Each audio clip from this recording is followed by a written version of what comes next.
Afternoon, everybody. My name is Mike Butterworth. I'm the director of the Center for Sports Communication and Media at the University of Texas at Austin. I'm not coming to you from UT right now, but we're close by, and we're certainly there in spirit. And unfortunately, we can't do our normal programming for the Center for Sports Communication and Media here in the spring because of the shutdown, but that doesn't mean we can't think of other ways of trying to think about sports and media and communication practices. So that's why we're here today. We're launching a virtual town hall series, and today is the first of those efforts. And our topic is to think broadly about how do we communicate about sports when there are no sports. And we're really excited to be able to welcome a distinguished panel of 5 guests today. They're going to try to make some sense of that. So we'll introduce them one by one, and they'll join in, and then we'll get right to the conversation once the room is full. So let me start with Kevin Blackistone. Kevin is a writer for the Washington Post and also a professor at the University of Maryland, and you will know him from his regular appearances on ESPN. Kevin, thanks for joining us. Thanks for an invite. All right, next up, we've got Dr. Andy Billings. Andy is the director for the Alabama Program for Sports Communication at the University of Alabama and the Ronald Reagan Professor of Broadcasting. Andy, thanks for joining us. Good to be here. All right, next up, Bryan Curtis. And Bryan is the editor-at-large at The Ringer. And we'll actually start things off with Bryan here in just a moment, responding to something he wrote about a month ago, actually a month ago to the date, to address what's happening here. Bryan, welcome. Thanks for being here. Great to see you. All right, next up, Jane McManus. And Jane is both the director for the Center for Sports Communication at Marist College and also writes for the New York Daily News. Jane, thank you so much. How are you? Glad to be here. Great to have you. And last, we've got Kevin Robbins. Kevin wrote for the Austin American-Statesman for a number of years and now is a lecturer in the School of Journalism at the University of Texas at Austin. He's also, full disclosure, the Associate Director for the Center for Sports Communication and Media. Kevin, thanks for joining us. Thank you for having me. All right, it's great to have you all here. It's great to be able to talk about sports communication and media and the things that are happening right now. And I mentioned we'd start off the conversation by thinking about Bryan's piece from a month ago to the day. And Bryan, you wrote that piece at a moment when we were only just starting to think about what does the world look like when we don't have any sports to talk about. And that's changed quite a bit. So I think it might be a good place for us to start. If you were rewriting that piece, and you have kind of been writing follow-up pieces as we go, if you are rewriting that now, what has changed in the last month? It's a great question. I think we've seen now sports writers, sports radio people, sports media people basically interpret the question that I was asking a month ago, which is, what do we do now? What do we do when a crisis like this happens? Every crisis, I think, makes a sports media person feel a little peripheral from the rest of the world. Even the really good sports writers, like the ones that are part of this town hall, who are conscious of bigger themes. But then you've had to figure out, well, what do I do? And especially this pandemic, which has resulted in no sports, right? There are literally no games to cover. You can't even do the thing of, oh, I'm going to go cover baseball because people need a distraction from the rest of the world. There's no baseball to cover. So I think we've seen 3 interesting approaches lately. One is people that are covering, let's say, next week's NFL draft. They've basically carried on exactly as they did in 2019 at this time of year. Their job is basically unchanged, other than talking about how we can't get the prospects in to, weigh them and talk to them in person. The second category is kind of interesting. I think you see places like The Athletic. A lot of writers have said, what's the weirdest story I could never get past my editors in a normal time? And I'm going to go write that over the last couple of weeks. That's been interesting. And then a third category, which is people that have said, look, the only subject in America right now is the coronavirus. And as sports writers, sports media people, my job is to try to write about that and to try to tangle with that. Part of it's going to be maybe about how it's about sports. Part of it's just tangling with the virus itself. And, to me, that's a category, at least I personally aspire to and hopefully get to most of the time. But those are the approaches I've seen so far. I'm just going to jump in and if I could add to something to that, because I think a lot of us were around after 9/11. And that was kind of the last big American tragedy that we had, was kind of on our watch. And at that point, sports was a really important part of the comeback of us as a community, which, I think gave us a sense of how do we contribute as sports writers, because so much of what we write about is community and is about people. But this is very different because the act of being together, such as on a field or in a stadium, is exactly what the problem is. And that, I think, in particular, makes this very tricky. Yeah, I'll piggyback on what Jane was saying there too, because I really do see people trying to juxtapose 9/11 to what we're experiencing here. And the difference is, I think, when you resumed after 9/11, one of the first markers we had was the full baseball stadium and declaring this is the beginning of our recovery. And for this, I mean, honestly, the last things that are going to happen, the last things at all are going to be the full stadiums and the full concerts. We're going to have all these other markers long before we have the full stadium to declare, ourselves back to normal in some new way. And I would just say, I think, my approach has been to try and marry sports into this situation that we're in. So I wrote a column about football players who are now on the front lines of the fight against the pandemic because they went to nursing school and wound up as nurses out in California.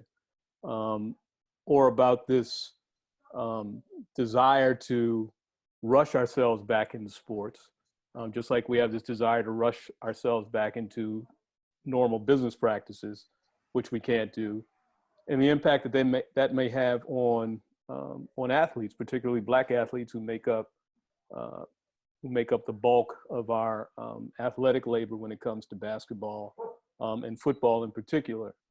And I'm still working on columns like that.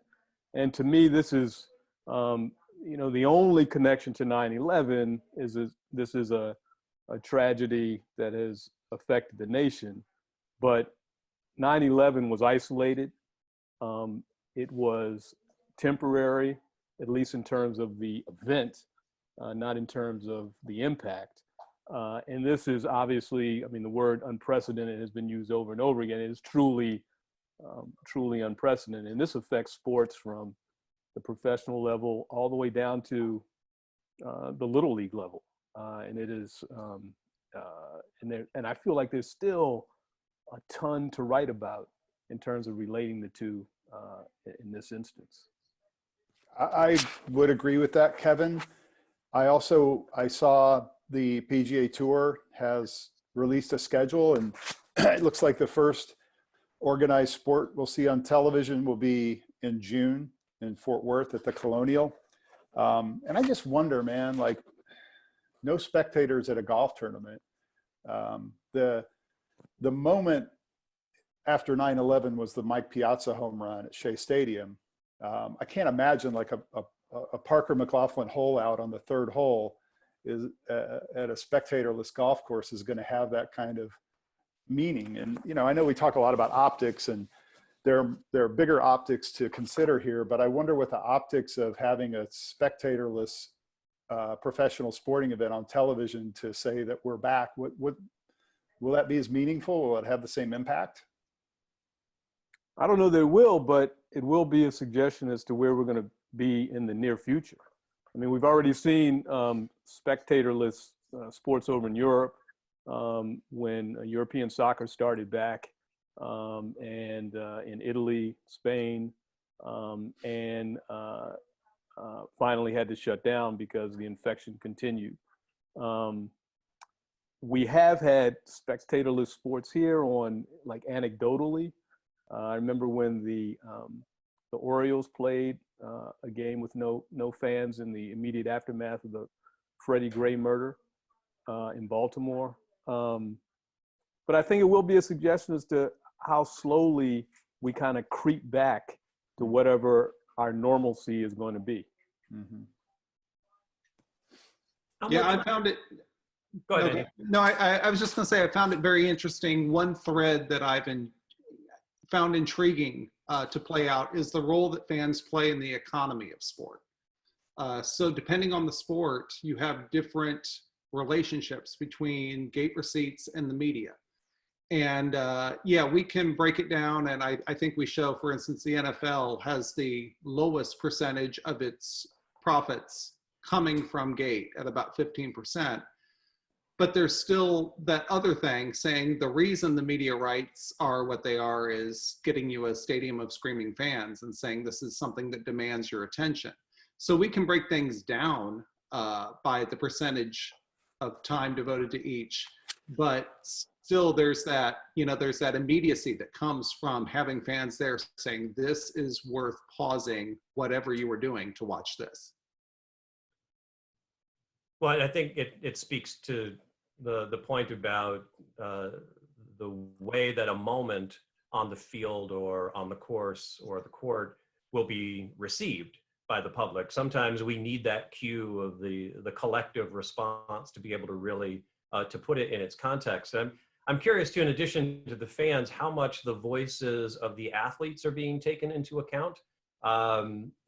This I'm thinking in part in response to Kevin, you mentioning that so much of the labor of the high profile coverage sports comes from Black athletes. And I'm thinking of Mike Gundy's comments at Oklahoma State about trying to jumpstart the Oklahoma economy by getting those healthy young men back out there. But also thinking about the Major League Baseball conversation and the extent to which a somehow sequestered experience is possible. I'm not sure that any of us have the ability to judge the logistics of being able to make that. But what does that mean to the experience? What does that mean to the way that we cover baseball or college football or whatever sport, and what that means for fans as a result of that? I really enjoyed, Kevin, your column the other day, and I'll just jump in and say I think there's also an ethical question when it comes to a lot of this, and that oftentimes we don't like to think of sports in an ethical context, but I think this moment really demands that. And here, I think, yesterday you had Mike Pence having a call with the, commissioners of college football. And I just was struck by the fact that they had to talk him off the point of college football coming back before students are back. And, the cynic in me, and that's a large percentage of me at this point, but the cynic in me says that, okay, the reason that they're doing this is that they don't want to strip the student part off the student athlete. And if they send the athletes back in first, then it's going to be clear that this is just basically professional football without paying labor. And so to me, I think about when we think about this, especially when we're talking about Black athletes, and Professor Blackistone can say much more on this point than I can, but you have a community right now that is being ravaged by this virus. And if you're taking those athletes in particular, and such a large percentage of them are in so many sports, and saying, we need you to entertain us, and that's the most important function that you serve, what does that say about us as a society? We're not serving the actual people who are being sick in those communities. We are only interested in the production and the labor and the entertainment that they provide. Absolutely. I wasn't sure if somebody was going to want to follow up on that. I think you summed that up really well, Jane, as a concern. And the question is, who are sports for when we start to think about these opportunities? And it's very easy as a sports fan to lament the absence of something important in your life and the desire to want it to be back. I am a huge baseball fan. I very much missed having baseball at the beginning of the spring, but at what price are any of us willing to bring that back? And obviously the players have expressed a lot of concern about what that might mean. One thing that I think we also might want to address, and this has come up in various columns and news reports, and that is the effects and the changes in the industry itself of sports media. We already had a pretty rapid transformation happening in legacy sports media, but that's only been accelerated in the last few weeks. I'm not asking anybody to read the future, but how are you responding to the last few weeks in terms of what's happening at Sports Illustrated and other places like that? I don't even think we need to read the future. We can read the present, right? And it's terrible. It's really incredibly grim. As you point out, all these forces were working on newspapers, magazines, even places like ESPN long before the coronavirus hit. Now we've seen them accelerate, if anything else. And the interesting part about this particular crisis, right, is that in, maybe in another time, a previous economic crisis, let's say, the sports writer might have been one of the last people to go at the newspaper because, hey, sports sells newspapers, right? That's great. Well, guess what? Those people don't have anything to do right now. So they can sometimes be the first person to go. I saw the one of the Pittsburgh newspapers laid off their Penguins beat writer the other day, right? Because the Penguins beat writer doesn't have anything to write right now. That to me, I can't remember another economic crisis that would select sports media people in particular to lose their jobs, right? And this may be the first. And I just think, again, we've only seen a small sample, right? Pay cuts at ESPN, layoffs, furloughs, pay cuts all across newspapers, websites like Fangraphs, laying off all their freelance contributors. It's going to be a terrible, disastrous professional period for sports writers. I cannot imagine any other outcome at this point. And I think, again, for a lot of people, I think we're probably already there. I wonder if the return of sports will even mean the return of those people too. I don't know about Kevin, Jane, Andy.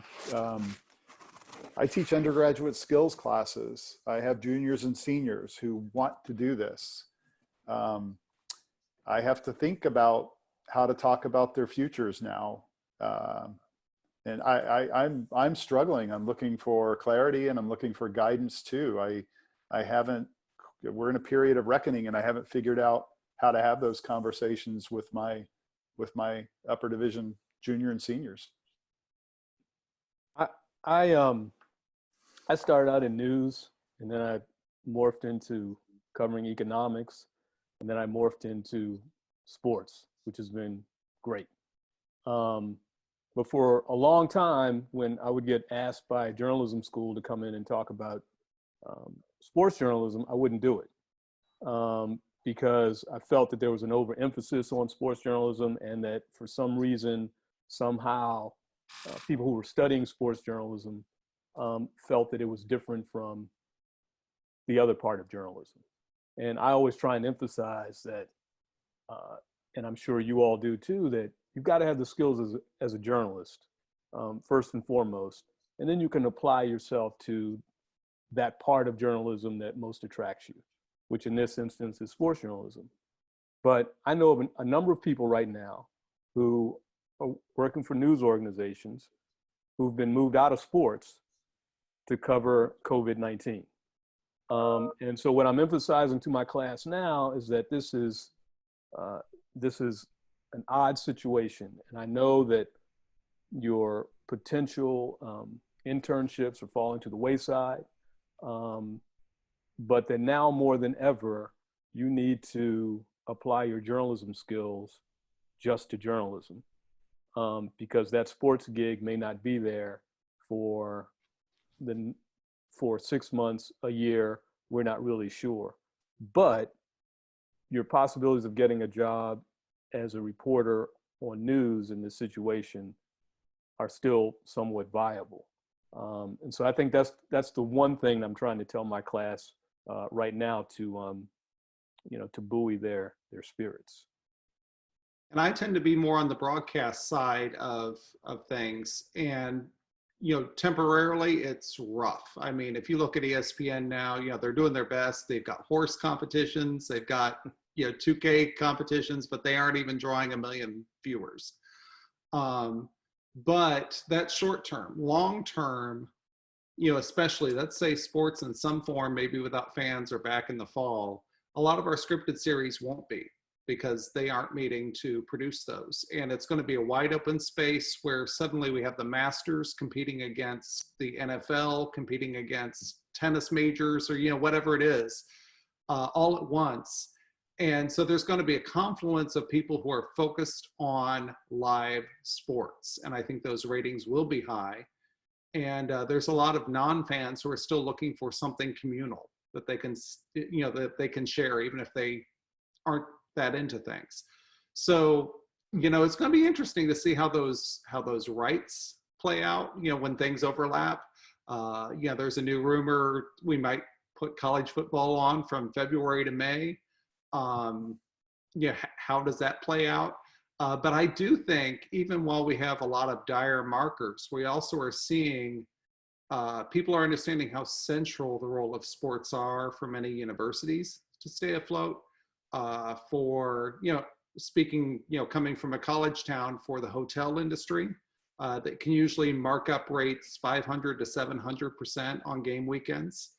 They are essential. And so, all while saying sports journalism's really facing a tough time, we do get a sense that sports itself, we are underscoring as central to not just the sports industry, but many other industries, from hotels to universities to restaurants and beyond.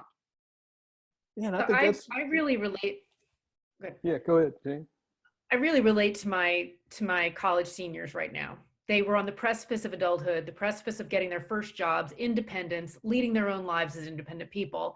Instead, they are back in their bedrooms, coming in and getting classes through a screen. It's not where any of them expected to be and how they expected their lives to go. I don't think they're entering a media market as you would expect to do in another year. We are in a pandemic economy. We need to repurpose the labor force for the moment, right? So my thinking is, how can I be useful? Like, what can I do? Where am I needed? Where are my skills needed? I saw that the CDC is going to be hiring people to do contact tracing and interviews. And I'm like, that's what journalists do. Like, that would be a great job to kind of hone your skill set until the world becomes normal again and we have sports and it's not forever, but it's kind of like, you kind of have a little bit more freedom to just go and do and help. And then, it's not forever. And then you redirect using what you've learned and using what you've taken the opportunity to learn, and kind of redirect once things normalize again and say, okay, well, what I really wanted to do is this. And then, make that your goal once that becomes available again, because there aren't internships at the moment at a lot of places. There aren't sports to cover. We just have to think a little bit differently. And I know that that's really hard, but, flexibility is part of what it means to be a journalist. Waking up one day, not knowing what you're going to be covering, and then your day is completely different from what you might have planned. And that's just, I think, what the next 6 months to a year might be.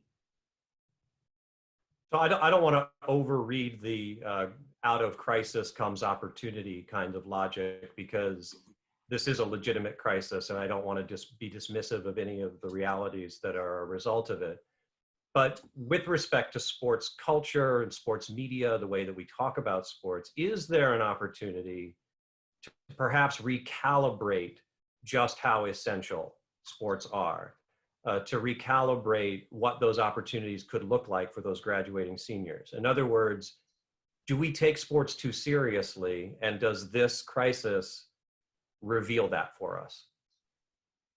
I'd like to take a run at that one, because I've been thinking a lot the last 3 weeks since my classes have resumed about, why we care about sports. And I think that people who are casual fans and even more distant from what's happening on the field, they need the ritual of sport. And maybe they're missing that now in the form of early season baseball or golf, like I am, but they're certainly going to feel that in the fall, whatever the fall semester looks like. They don't have a tailgate to attend. They don't have a show band of the Southwest to watch file into DKR. There's a lot that has nothing to do with the game that inspires this communal identity among people who watch sports. So I think it's going to be really, really resonant in the fall with college sports fans, and they're missing everything about a college game day or even week that has nothing to do with the game. Yeah, I'm reminded of that the quote from author, I think it's Robert B. Parker, who said, "Baseball is the most important thing that doesn't matter." And that's that's the role we've got to play now. We understand this matters to millions of you, but not in a essential way, not in a way that places priority on any sports right now above larger issues of health. So it's hard because I think one constant narrative we're getting here is, when will I get my sports back? When will I get my sports back? And there's this thin line between sports media providing hopeful optimism and providing misinformation about a health epidemic. And so we really have to watch for that, to let the health experts decide when it really is safe to come back, and for us to tell the stories of what that means and in what capacity. Right, Andy. And I don't know that, I mean, yeah, they're saying, when will I have my sports back? I think what they're really saying is, when will I have that ballast in my life back? Because sports are insignificant when we look at them rationally. What do they mean? I mean, they're something we can count on. There's something that they give us weight and anchor. About the ballast is the word that I keep thinking about. They tell us that everything's upright and safe and okay, and down the path. And I think that's what they're really saying, is when they say, I want my sports back, is they're saying, I want that sense of reliability and routine back. Right, because sports are, no, go ahead. No, you please. Oh. Sports are the sign of a functioning society. They're not the precursor. They're not the instead of, right? Like, we have sports because we have trucks that can get goods to stadiums. We have people who can work at a stadium on game day. Like, all of these things have to be in place. We have transit systems that can get people places, airplanes they can fly to. All of that means we can have sports in a way that sets the calendar of our lives. And until we have that back, we can't have sports. And the NBA was the first place, I think, where a lot of people kind of got the sense of, oh my gosh, it isn't business as usual. And so, saying you want sports back is great, but you know what? I want to hug a friend when I see her. I want to go for a walk and not have to have somebody on the other side of the path. I want to have a dinner party, whatever it is, and those are, I think it's like, there's a real longing and a grief when it comes to what we've lost because of this.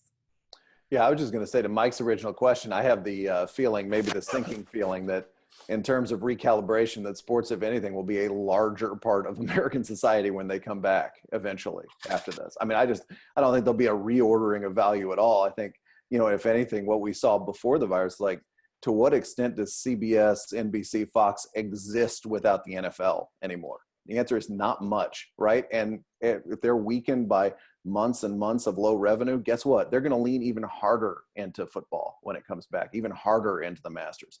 All these, ESPN and Disney are going to want to recoup as much money as they can, from these months, right? So if anything, I don't know, to me, at least short term, it's going to play a much bigger role in American life, which is hard to imagine, right? But I think it probably could, just because everybody, both, fans, but also, media companies, will be so desperate to have them back.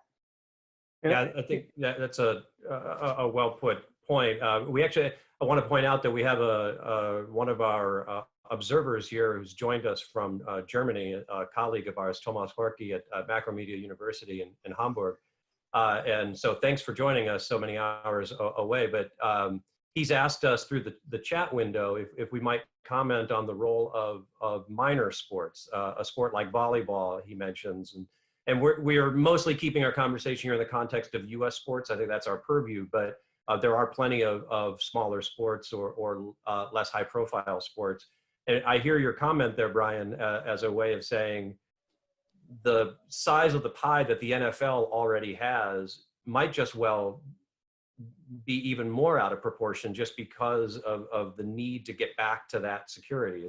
Am I hearing you right there? Yeah, I think so. I mean, that's the safest prediction, right? The period of experimentation is now, right? This is the period for esports and horse and all these other things that are on television. I have a feeling that we're going to very sharply correct into what was the old norm as soon as we can get back to that place. And I would just say about lesser sports, I even think about community sports. Candace Buckner at the Washington Post wrote a piece a few days ago about the loss of pickup basketball. And that's one of my communities. And that community right now is gone. And we tried desperately to keep it together to the point where the county and the city started removing backboards because people were still going out and trying to do games and ignoring social distancing regulations. And so when I think of volleyball, I have a friend of mine that plays, he's in a volleyball league. That's gone. And then one other thing I just want to mention about this, how many of us have not written or read 100 times over the story about how sports has saved some athlete from the degradations and vagaries of society, right? So as much as I rail against college sports and how they exploit college athletes, particularly in football and basketball, what happens to that athlete? Where is his or her motivation now? What's the carrot on the end of the stick look like? What's going to happen to that population, which oftentimes generates first generation college student who hopefully maybe can graduate. So I think this really all underscores an importance of sport, maybe unlike any other crisis that we've been through. I wrote a piece last week about Serena Williams and Roger Federer and what this period of time might do to their quest for the record books. Yep.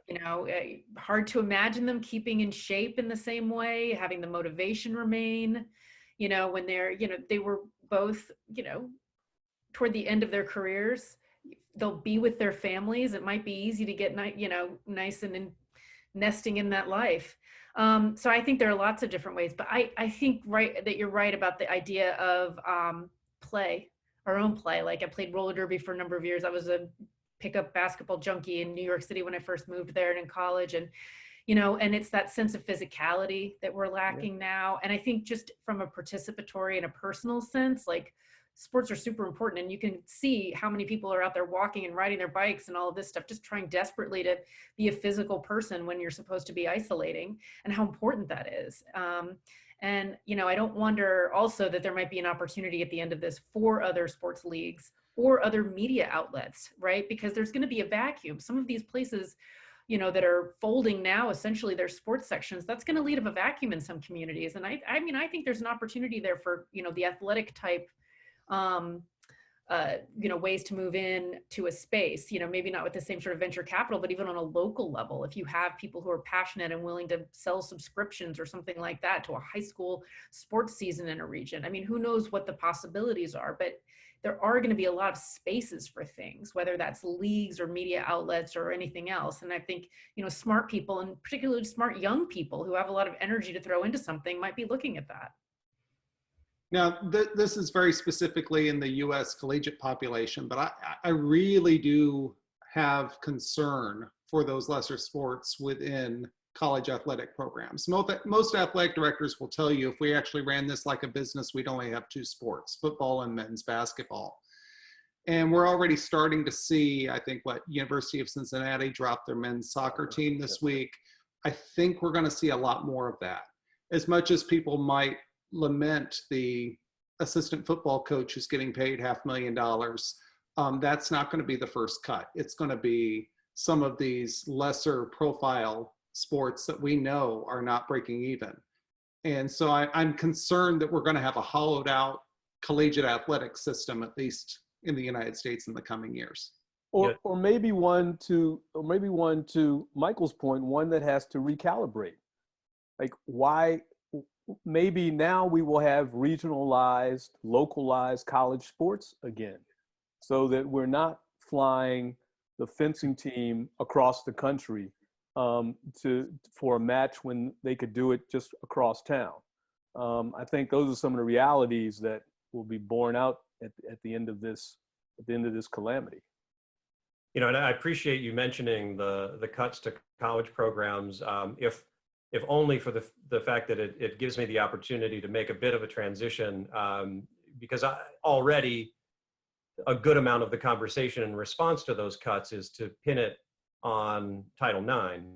And one of the other conversations that I think we're beginning to have, other places already are having this conversation, is what is happening to the coverage of women athletes, what's happening for women in sports media in particular. And I mention that because that will be the subject of our second virtual town hall in a couple of weeks. So we're gonna, unfortunately, and I'm so delighted that all of you are able to help us initiate this series, and all of your thoughts and observations are just what we were hoping for. But unfortunately, we're gonna have to wrap that up. But why don't we, in doing so, give you all a chance quickly just to tell us what is it you're looking most forward to, assuming that sports comes back in some semblance of what we knew. I guess I'll start. I'm looking forward to that sports community coming back. I think it's a vital community. I think it's important for all of us.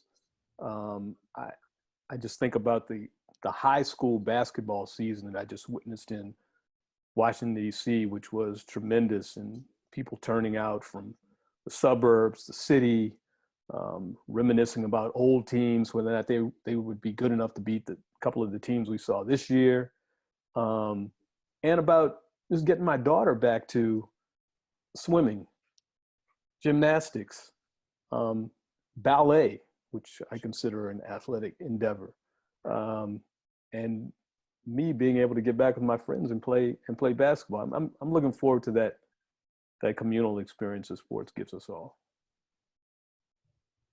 I like that, Kevin. I think about what Jane said about what organized sports symbolize, that we are functioning and that things are happening as they should. And there's something so spontaneous about being at a sporting event with someone you don't know, and something happens on the field of play that just electrifies everyone in the same way, and you're touching and interacting closely with someone you've never met because you have this thing in common. And I miss that. I miss seeing that. I miss experiencing that. And I think it'll be good when we can do that again. I'm looking forward to creativity. I want to see people within the sports media field. I want to see people within sports organizations try some new things, whether it's, I've heard, they're looking at, for baseball, if it returns, can we do 7-inning doubleheaders? Can we try some things that are different? Do we need to fly that broadcast team to the event? Can we do it, locally? Whatever it is, I'm looking forward to those experiments. Everything seems like a mini experiment where we can try this, and if it doesn't work, we say, well, that was the COVID year. But let's see what works. Let's see what works. Let's see what doesn't, and let's try and reinvent some ways about how we consume sports. We all should be granted a pandemic exception, right? Yes. Asterisk. Yes. That's my daughter's senior year report card. Better than her junior year, right, Jane?